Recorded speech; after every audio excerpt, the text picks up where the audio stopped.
você disser que eu desafino amor, saiba que isso em mim provoca imensa dor. Sinto em dizer, mas você desafina. Eu desafino, nós desafinamos. Mas calma, você vai superar isso ouvindo o que eu tenho para te dizer a respeito da afinação e da desafinação.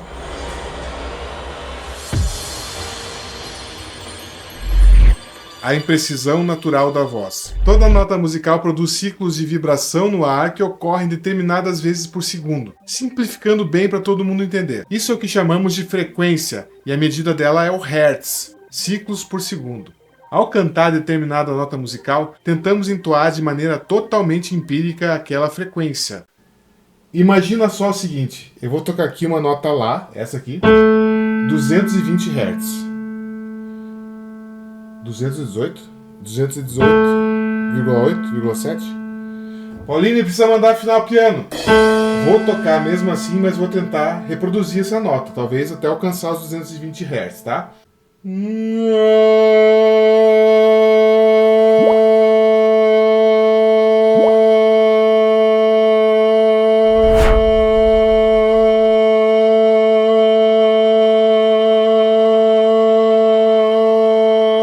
Essa situação pode ficar mais evidente ainda se a gente ver o que acontece aqui no Melodyne. Eu vou gravar minha voz, mesmo lá, nos mesmos 220 Hz. Depois eu vou fazer a leitura no Melodyne e você vai poder ver graficamente o que acontece.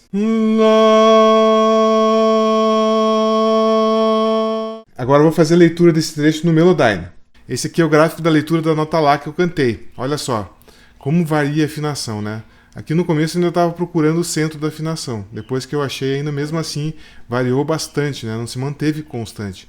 É possível retificar esse gráfico, mas olha só o que acontece. Eu vou fazer isso aqui e tocar para vocês verem. Ó, vou usar essa ferramenta e vou retificando. Ó, ele passou para baixo. Mais ou menos reto, uma linha reta. Olha só como soa isso aqui.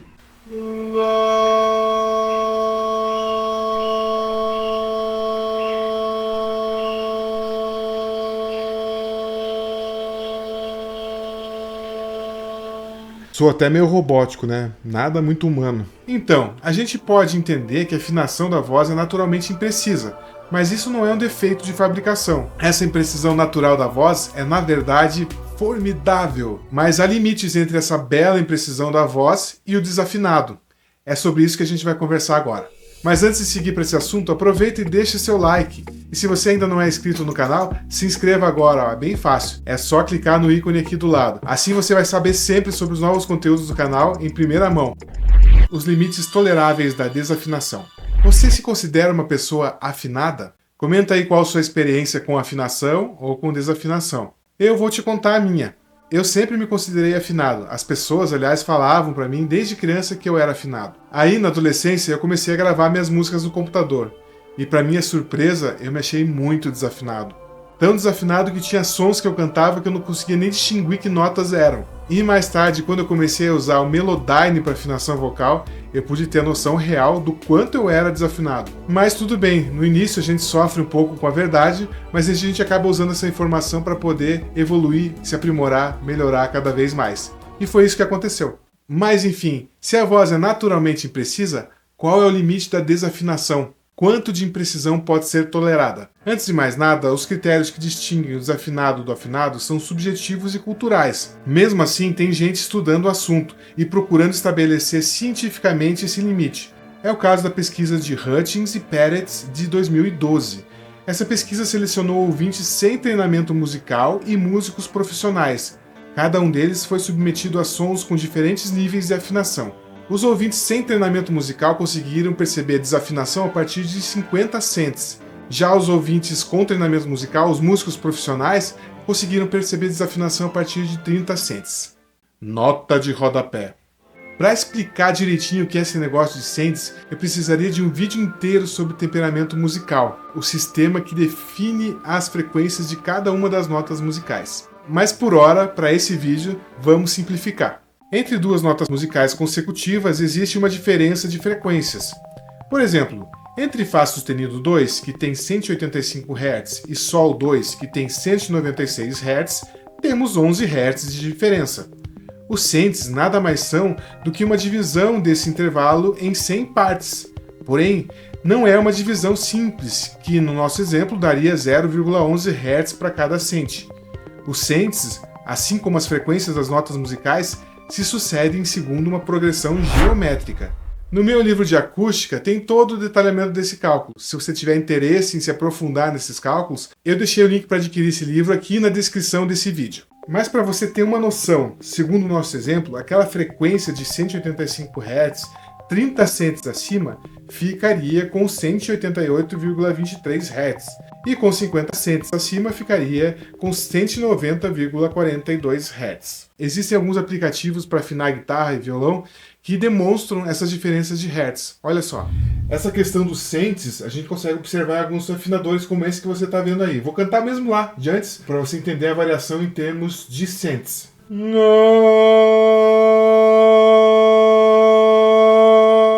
Agora eu vou tentar simular uma desafinação a partir de 30 cents. Vou tentar manter entre 30 cents e 50 cents.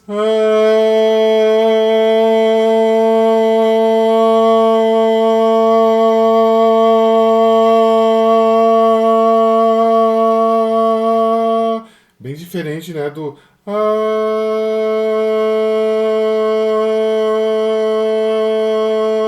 que se considera afinado. Agora eu vou tentar reproduzir uma desafinação a partir de 50 cents.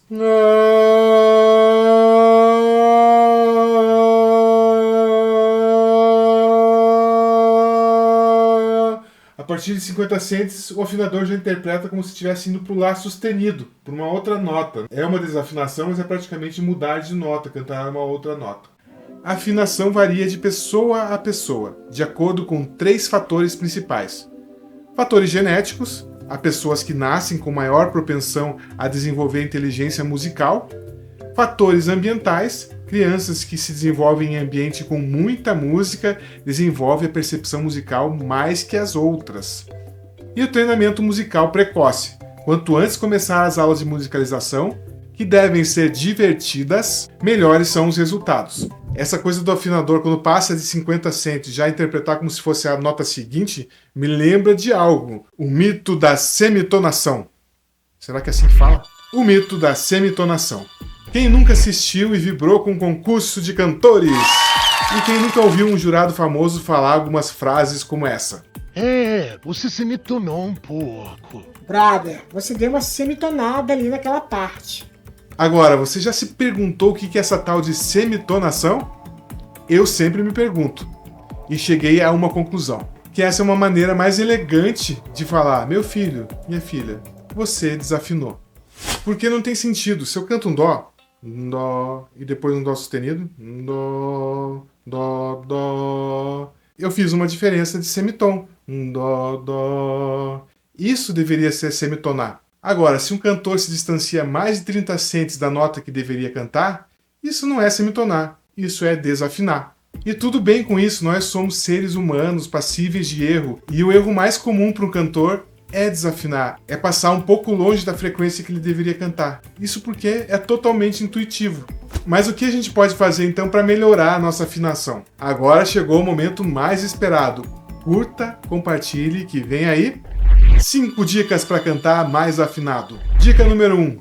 Ouça-se. Sempre que você for cantar, certifique-se que terá condições de se ouvir. Se você canta em uma banda, exija seu retorno, que pode ser um ground, que é aquele retorno posicionado no chão inclinado para você, um side, que são aquelas caixas posicionadas na lateral do palco e direcionadas para você, ou um in-ear, que são os monitores intra-auriculares, que são caros pra caramba, mas não dão problema de microfonia. E não abra mão de jeito nenhum da passagem de som. É nesse momento que você regula os volumes dos instrumentos e da sua voz, de maneira que você ouça tudo claramente. Se você for gravar em um estúdio, você vai receber um microfone extra-auricular como esse aqui, e bem bom. Procure ajustar, juntamente com o técnico de som, os volumes tanto dos instrumentos quanto da sua voz. É preciso que você se ouça enquanto estiver gravando. Agora, se você estiver cantando em grupo, com um grupo maior, com um coral, provavelmente você não vai conseguir identificar sua voz no meio da massa sonora. Nesse caso, o que a gente faz?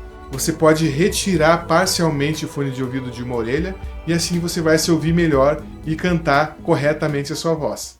E aí, você já passou algum perrengue com isso? Com esse negócio de se ouvir pouco ou de não se ouvir quando vai cantar? Conta pra gente aí nos comentários, vamos conversar sobre isso também. E por falar em perrengue, eu queria indicar um podcast da Luana e do Jason.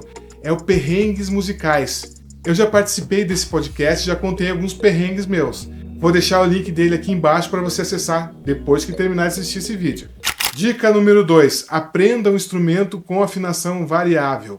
Não é só a voz que precisa controlar, domar a afinação. Instrumentos de cordas sem trastes, como os da família do violino, precisam que o instrumentista encontre a posição correta dos dedos de maneira empírica, tocando e conferindo a afinação de acordo com sua percepção musical. Alguns instrumentos de sopro, como a flauta doce, variam a afinação de acordo com a intensidade do sopro.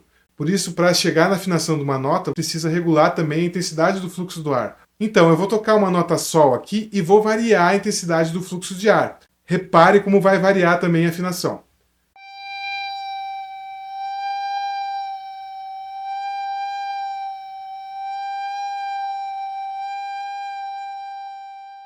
O Dambal, que já mostrei aqui no canal, também precisa desenvolver essa noção de afinação para ajustar as frequências de acordo com a tensão da corda. Enfim, são vários exemplos de instrumentos com afinação variável que pode te ajudar a desenvolver a percepção da afinação. Se você lembra de mais algum, deixa aí nos comentários, vamos conversar sobre isso também. A prática desses instrumentos calibra a afinação de uma maneira geral, o que certamente vai ser bom para o desenvolvimento da sua afinação vocal. Dica número 3. Cante em grupo! Cantar em grupo tem uma série de benefícios, e um deles é a melhora da afinação. Eu já vi gente totalmente desafinada entrar para o coral e depois de alguns meses de prática melhorar bastante nesse quesito. Mas por que isso acontece? Porque em um grupo vocal você tem a referência dos parceiros de naipe, tem o regente para indicar os caminhos, tem exercícios de técnica vocal que ajudam na sustentação das notas e no desenvolvimento da percepção musical, além, é claro, da harmonia. A harmonização vocal só funciona quando todas as vozes do conjunto estiverem afinadas. E a percepção acústica de uma harmonia afinada é inequívoca. A busca por essa sensação é um exercício incrível para desenvolver a afinação. Dica número 4. Pratique solfejo. Claro que o professor ia falar sobre isso, né? Mas é verdade. O solfejo treina a rotulação verbal, isso é, dá nome aos bois. Não, dá nome aos sons. A rotulação verbal é uma condição necessária para desenvolver o ouvido absoluto e o relativo. Quem tem ouvido absoluto ou relativo é afinado. Para praticar solfejo, você tem métodos tradicionais, como o Bona, mas também existem aplicativos e sites. Eu vou deixar na descrição links para você adquirir livros para treinar solfejo e também um link para você treinar a percepção musical online. E a quinta e última dica, grave-se. Faça como eu, comece a se gravar. Não tenha medo de descobrir a sua verdadeira voz e o que você precisa melhorar nela. Ah, mas eu não tenho aquela parafernália toda de estúdio para poder gravar na minha casa. Jovem, hoje em dia não precisa disso. Você já ouviu falar do BandLab? O BandLab tem uma interface super intuitiva e tem muitos recursos que existem nos melhores programas de gravação e edição de áudio. E o melhor de tudo, é gratuito. Além de gratuito, você pode acessar o site e gravar e editar suas músicas online. Eu vou deixar o link na descrição para vocês. E tem mais, o BandLab tem um aplicativo para celular, para iOS e para Android. Agora não tem desculpa para você não se gravar. Você pode gravar com o seu celular e aquele fone de ouvido que vem no celular junto com o microfone embutido. Espero que essas dicas e informações tenham ajudado você a compreender melhor o fenômeno da afinação e da desafinação e também entender como você pode aprimorar a sua prática vocal. E não se esqueçam de deixar seus comentários compartilhando as suas experiências. Até a próxima e continuem cantando! E no entanto é preciso cantar, mais que nunca é preciso cantar, é preciso